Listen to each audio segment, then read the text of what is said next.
Painting monochromatic really helps your watercolor journey because you're learning the value scale of the subject that you're painting. You're focusing more on the lights and the darks instead of all the colors.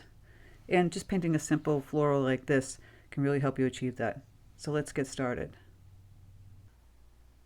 Okay, so I have a piece of arch paper.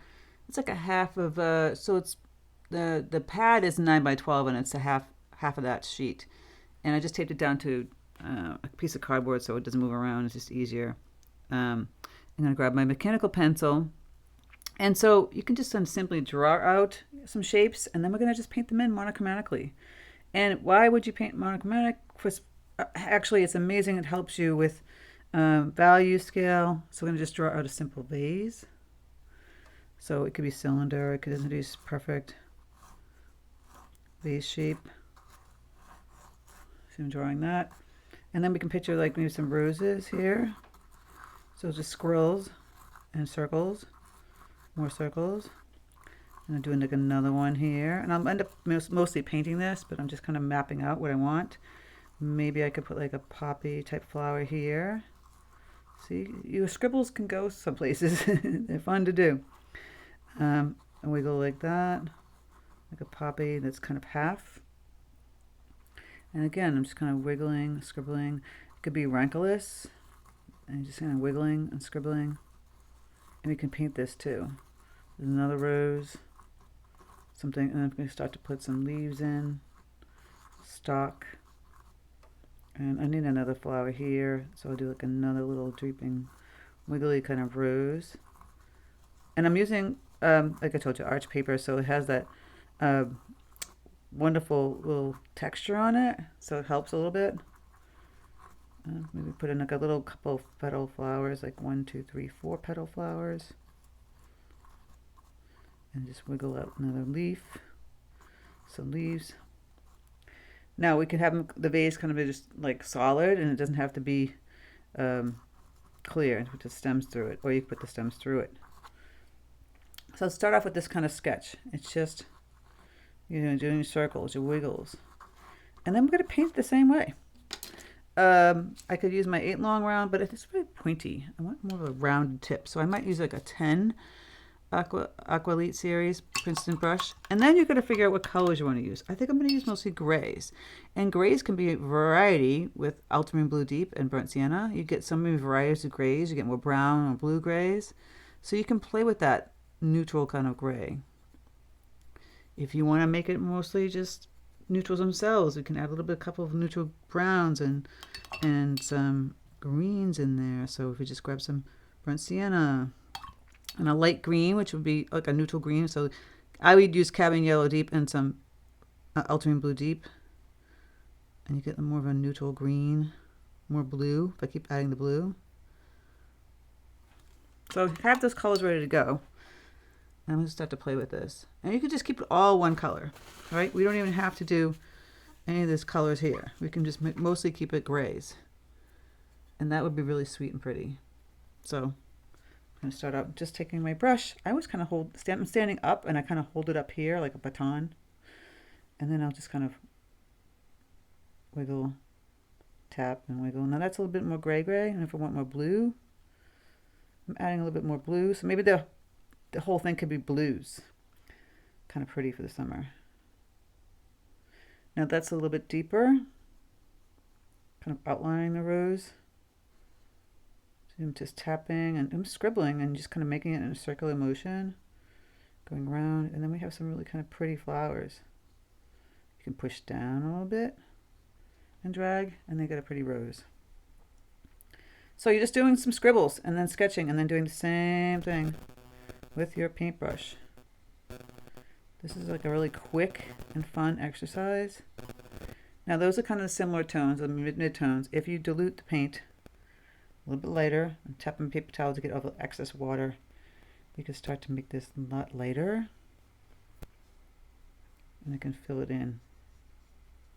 Now, they don't have to be outlined. They could all be outlined or not. See, now I've made this a little bit lighter. Still, I'm dipping my brush into some water. I have just a pale flower there.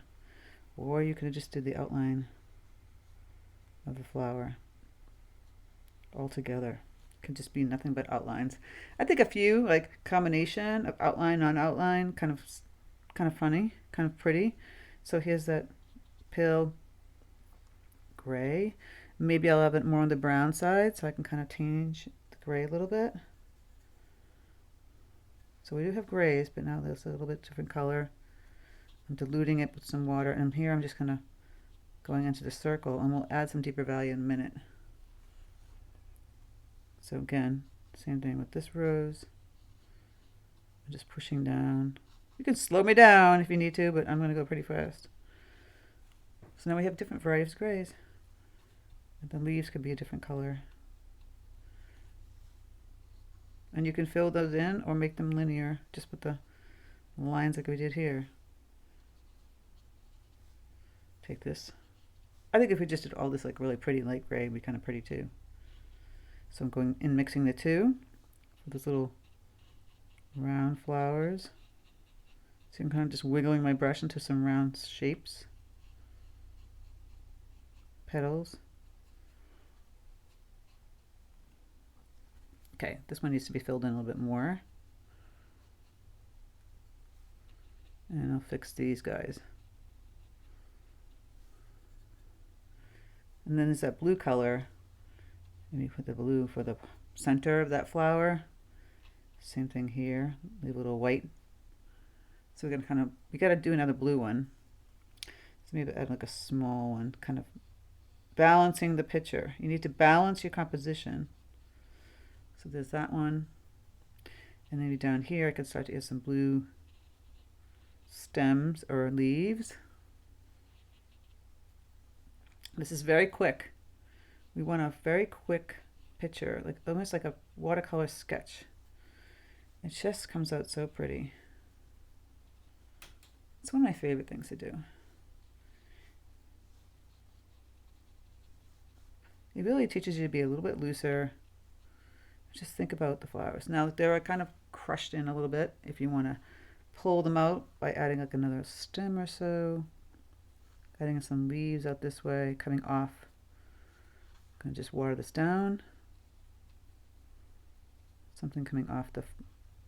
And I haven't done the vase yet. Now the vase could just be outlined. It's simple. And then go in like this. I'm going to go around some of these flowers here. Can add another leaf.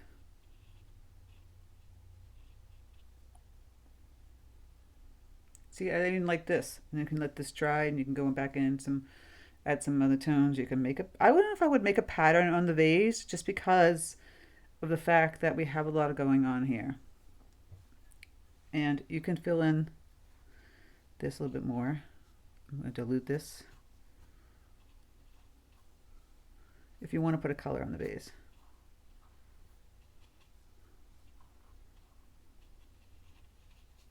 Or just the outline was kind of cool too.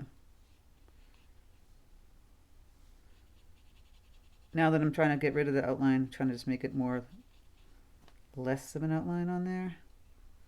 So I'm lifting the paint, which means I'm going in with a wet damp brush, picking it up like a mop, and then tapping back on the paper towel.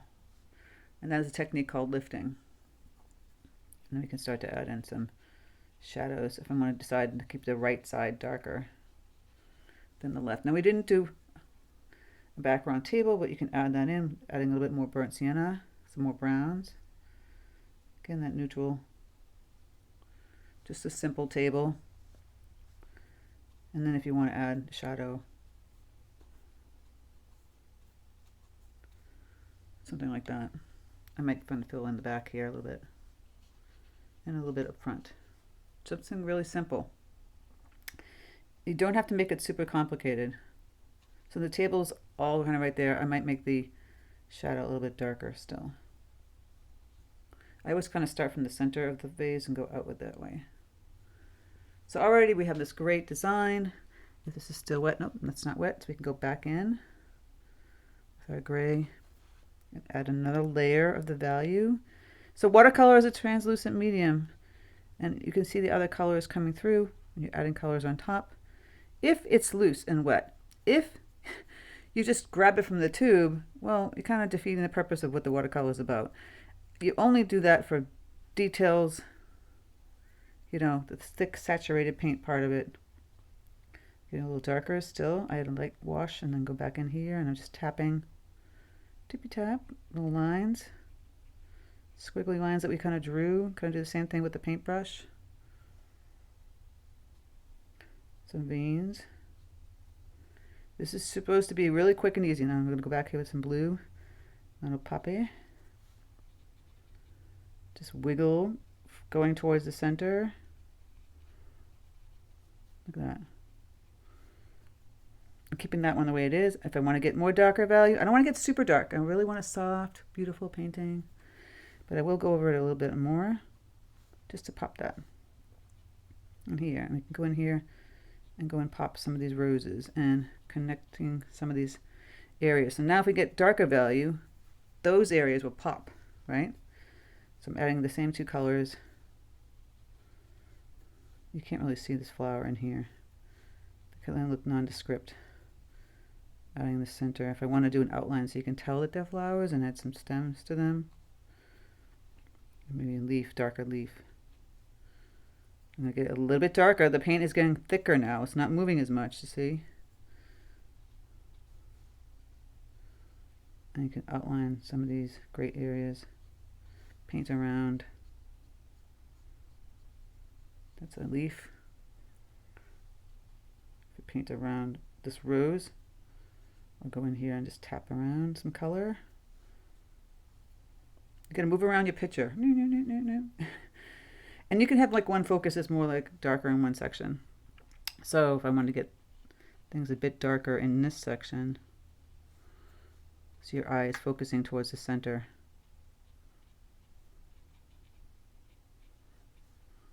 Right? Going around my little puppy, or whatever this flower is. They're really kind of nondescript. Simple though, isn't it? It's a simple technique. There's so many ways to do this, so many different types of flowers. If you're really strong at one particular flower, try it, right? And you're playing with the different varieties. Now I'm going to loosen this up a little bit more and get a little darker. And just go and put some of that color on this side of the rose. And then maybe on this side of this flower.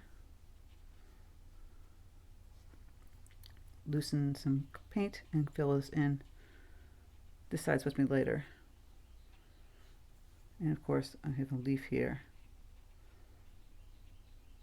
Just filling that in. Wiggling some outlines for these flowers. Nothing special. And go back to my vase. Maybe I have more of an outline now. Add some more color for shading. Little wet dry brush kind of situation. See? Dry brush. Going like that with my brush. And I can get the shadow a little bit darker. Isn't that fun? Was that fun? That was very quick, right? Very simple, kind of fun little floral to do. You can add some elements in the background. It's always kind of fun. Maybe you have like a little stem or a leaf kind of here and a flower. I always like to put them like they fell down. And maybe just a few little touches of this blue. A little bit darker. Ooh, that's bleeding. That means it's gonna pop. But quick, easy, fun, different. Now change it up by adding the same kind of soft tones, but in some more. You can add a little bit of green or two. It can be kind of fun. I did it mostly blues. If you go in and add a little bit of green, yellow, here's the yellow mixing with this. It's just a twist. Right? You can add that to the leaves. Change it up, or even the burnt sienna. You can add a little bit of that color in there. And it just changes the picture a little bit. Or you can just keep it all in blues. There's a few neutrals thrown in there. Super fun. I liked keeping this one kind of mostly white, and then I can just kind of go in here and maybe add a couple of lines. Really quick, just kind of like a doodle, but kind of elegant too at the same time. Wasn't that fun?